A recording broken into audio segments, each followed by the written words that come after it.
big part of the problem here is that no one understands how these lanes are supposed to work. It seems like you're just playing chicken with the other cars that are coming at you head on. It sure does, but apparently they do use these lanes in Canada, and CBS 8's David Gottfredson found an instructional video for drivers. You be the judge. This is what Gold Coast Drive used to look like as seen in this 2019 Google Street View. A two-lane road with a yellow stripe in the middle separating two-way traffic.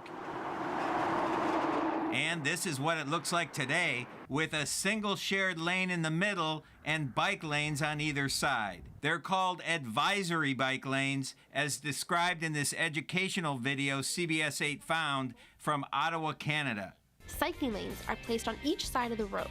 When there are two drivers traveling in opposite directions, the vehicles move into the cycling lanes to pass each other safely. The problem is this Mira Mesa neighborhood got no advance notice that the advisory bike lanes were being installed, and no education about how to drive on the shared center lane. Whoever is in front has the right of way. Vehicles travel behind the bike, but can then move back into the center lane when it is safe to do so. Neighbors are worried about head-on collisions, especially at night. We listened as they spoke out during a virtual meeting Monday night. Something happened in a community and nobody got notified from the city. I mean, it just makes no sense how you trash our communities with this crap. The City of San Diego's new Director of Transportation, Jorge Riveros, apologized for the lack of notice to the public.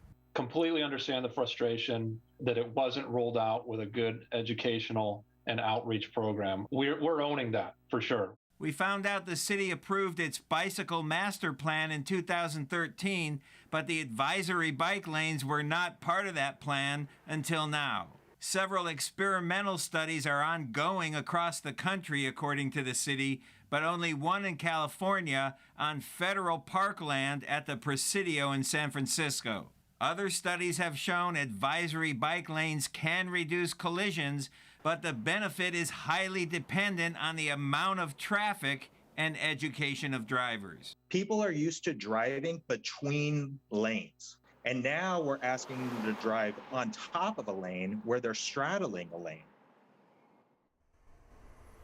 Out here live in Mira Mesa, the city installed these new signs yesterday aimed at educating drivers along Gold Coast Drive here. No center line, vehicles share, center lane, yield to bikes. Some of the residents around here think the signs are confusing too. Carlo?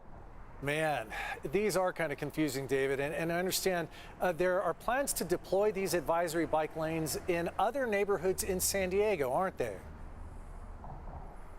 Those plans are in place. They're going to roll this out in other neighborhoods, but for now, mainly because of the backlash from neighbors in this neighborhood, Mayor Todd Gloria has decided to halt the rollout of these new bike lanes pending some sort of public education campaign so people know what's coming.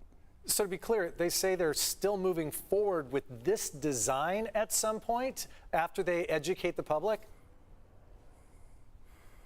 That's what they say, and we heard from that earlier report that they already chalked the lines in Point Loma, but there was a lot of backlash and people are confused, and so they are going to just halt this for now, and then hopefully people will learn how to deal with these lanes. At this point, there is no effort or no progress in getting these lanes removed here in Mira Mesa. All right, we'll see how strong the pushback is. David Gottfredson reporting for us live. Thanks, David.